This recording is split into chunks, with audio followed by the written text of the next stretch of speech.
Fala pessoal do canal Mais Direito, tudo bem com vocês? Vamos dar sequência àquele bate-papo, aquela playlist sobre a nova lei de falências, que nem tão nova é assim, na verdade as alterações que a lei sofreu, que são novas, são recentes, e ela tem várias informações relativas ao período de vigência. Quando que essa lei vai entrar em vigência? Para poder falar sobre esse assunto, eu convidei um grande amigo, que é o Wallace Souza, e vocês já estão habituados aqui no canal que eu tenho falado muito sobre lei de falências. Só que a lei é grande, então eu estou aproveitando para poder trazer outras pessoas que conhecem muito, para poder ajudar um pouquinho aqui. Então, logo depois da nossa vinhetinha, a gente vai ouvir esse craque, o professor de Direito Empresarial, Wallace Souza, sobre, afinal de contas, quando que vai viger a nova lei de falências. Vamos lá na vinhetinha? Wallace, muito obrigado pela presença e indo direto ao assunto.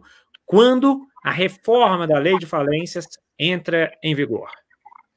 Bom, Franco, inicialmente, né, como toda apresentação de advogados e professores, eu tenho que agradecer, né? Quero agradecer mais uma vez aqui a participação no canal Mais Direito. É sempre uma honra enorme estar aqui com você, grande parceiro, né, aí na docência, no direito empresarial, dois defensores do direito empresarial, e ainda mais falando sobre lei de falências, né? Porque o direito falimentar foi a minha primeira disciplina na graduação que eu comecei a lecionar, né? Minha primeira disciplina como professor foi Direito Falimentar. E desde então venho lecionando essa disciplina. E teve alteração, né? Alteração importante aí com a Lei 14.112, de 24 de dezembro de 2020. E o professor Franco, né, estava lá preparando a ceia de Natal dele, e estava tendo edição extra do Diário Oficial da União para publicar esta lei. Bom, e como a gente sabe, né, primeiramente, para saber quando uma lei vai começar a ser obrigatória, porque a lei já existe, né, a gente tem que saber quando que ela vai ser obrigatória, a partir de quando. E quando a gente fala, né, dessa obrigatoriedade, da vigência, né, da vinculatividade, não é a partir do momento que ela é promulgada ou publicada sempre. Pode ser, mas não necessariamente. Então, quando a gente pega o processo legislativo, o final do processo legislativo, né, depois que já tiveram as deliberações, depois que já tiver lá a sanção, né, do presidente da República, tudo vai para uma fase complementar. Vai ter a promulgação, lembrando que a promulgação não é do projeto, já é da lei, né? Não é do projeto 6229, que decorreu a lei 14.112. A promulgação já é da lei, que é uma declaração de que a lei existe e vai ser publicada, que é o que a gente fala que ela foi publicada dia 24/12, lá no Diário Oficial da União. A publicação é para gerar o conhecimento de toda a comunidade, né? De toda a sociedade. E aí, para trabalhar a questão dos efeitos, primeiramente, né, a gente olha a LINDB, Lei de Introdução às Normas do Direito Brasileiro. E o artigo 1º lá da LINDB, né, fala que, como regra, esse prazo será de 45 dias. Mas se tiver aplicação no estrangeiro, 3 meses. Então, 45 dias internamente, e se tiver impacto no estrangeiro, né, aí esse prazo muda para 3 meses. Ok, mas tem uma ressalva. A lei de introdução às normas do direito brasileiro fala que a lei que foi publicada pode trazer um prazo diferente. E a lei 14.112 trouxe um prazo diferente no seu artigo 7º. O artigo 7º falou, né? Esta lei entra em vigor após decorridos 30 dias de sua publicação oficial. Obviamente, peguei uma colinha aqui, mas não é muito difícil de decorar isso também não. Então, a lei trouxe 30 dias da publicação. E esses 30 dias, né, a partir do momento que a gente conta o primeiro dia que a Lei 14.112, que altera a Lei 11.101, né, então a gente vai continuar estudando a Lei 11.101. Só que quando a gente abrir o site do Planalto, vai ter lá, alterada pela Lei 14.112. Então, o que a gente está chamando, né, de nova Lei de Falência é a 11.101, com essa alteração. E essas alterações passarão a ser obrigatórias a partir do dia 24 de janeiro de 2021, né? E a partir daí não pode mais falar que não conhece, né? Então vamos supor, né, Franco?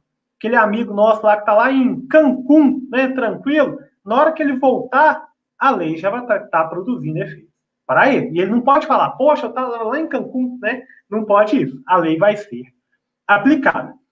E outra perguntinha, né, que a gente pode falar também é quanto ao fim da vigência. E essa lei vai produzir efeitos até quando?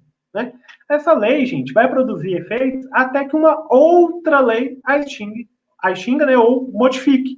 Então, pessoal, a lei que entrou em vigência, ela só é retirada do ordenamento jurídico quando vier outra lei a retirando. Então, o fim da vigência, a gente não tem nenhuma data.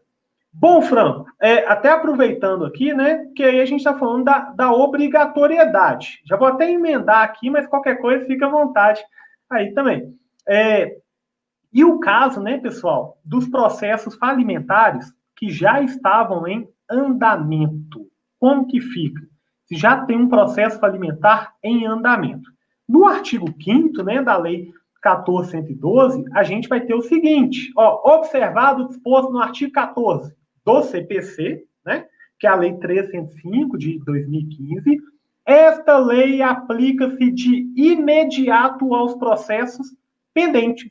Então, se o processo está em andamento, o processo falimentar está em andamento, a gente vai ter que adotar já a Lei 11.101, alterada pela Lei 14.112, adotando aí o artigo 14 do CPC. Mas, obviamente, né, a gente vai ter algumas questões de transitoriedade. E quais são essas questões de transitoriedade? Vou indicar para os senhores a leitura do artigo 5º, né, os parágrafos do artigo 5º, não da Lei 11.101, porque da Lei 11.101 vai trazer os créditos inexigíveis, mas sim da Lei 14.112. Só jogar no Google, você encontra no site do Planalto. E a Lei 14.112 trouxe disposições específicas, né, que não vai se aplicar, né, e que vai se aplicar a lei nova. Então, a gente tem, por exemplo, vou citar um exemplo aqui, o parágrafo 1º. Os dispositivos constantes dos incisos seguintes, então, o artigo 5º da Lei 14.112 traz lá incisos, né, que somente serão aplicáveis às falências decretadas e aos pedidos de recuperação judicial ou extrajudicial ajuizados após o início da vigência desta lei. Então, os incisos do parágrafo 1º do artigo 5º da Lei 14.112 somente vão ser aplicados, né, se a falência for decretada ou o pedido, né, de recuperação após a vigência desta lei. E vocês já sabem quando que é essa vigência, 24 de janeiro, então por isso que é importante conhecer. E traz, obviamente, né, pessoal, umas outras questões, por exemplo, de direito penal. Alteração nos crimes falimentares. Vai aplicar para o quê? Para os fatos que ocorrerem após a vigência, né? A gente lembra aí do que não há crime sem prévia comunicação legal. Enfim, é importante dar uma lida neste artigo 5º da Lei 14.112 e não da Lei 11.101. Então, né, trabalhamos aí um pouquinho sobre a vigência, início e fim, que o fim a gente não sabe quando vai ocorrer, e se vai ocorrer, né, e a questão da transitoriedade, como que fica aí, né, a lei antiga e a nova lei que está entrando em vigência. E é importante só a gente lembrar que a lei existe, já temos o conhecimento, mas ela ainda não produz efeitos. Estamos aguardando aí o término da vacatio legis. Professor Franco. Meu caríssimo Wallace, obrigado. Deu para poder ficar muito claro para quem está nos acompanhando a questão da vigência da nova lei, da lei antiga com as alterações recentes trazidas pela Lei 14.112 e, obviamente, essa lei trouxe vários aspectos muito importantes, mudanças muito importantes. Como eu tenho dito aqui no canal, a lei é velha, mas os critérios são novos. E mudou alguns aspectos muito interessantes, como, por exemplo, a possibilidade de apresentação de um plano de recuperação alternativo, que passou a fazer parte agora a possibilidade da insolvência transnacional e alguns outros aspectos que são muito importantes. Mas todos esses outros aspectos vão ser objeto de outro vídeo, com outro convidado muito especial. Aliás, não, esse vídeo é um vídeo gravado por mim, estou vacilando aqui, Wallace. É um vídeo gravado por mim. Para você que está aí de casa acompanhar e não perder, se inscreve ali, vai aparecer um selozinho perto do Wallace para você se inscrever aqui no canal. Muito obrigado por ter assistido esse vídeo até aqui, um abraço forte, Wallace, mais uma vez, meu amigo. Obrigado pela sua participação no canal Mais Direito. Até a próxima.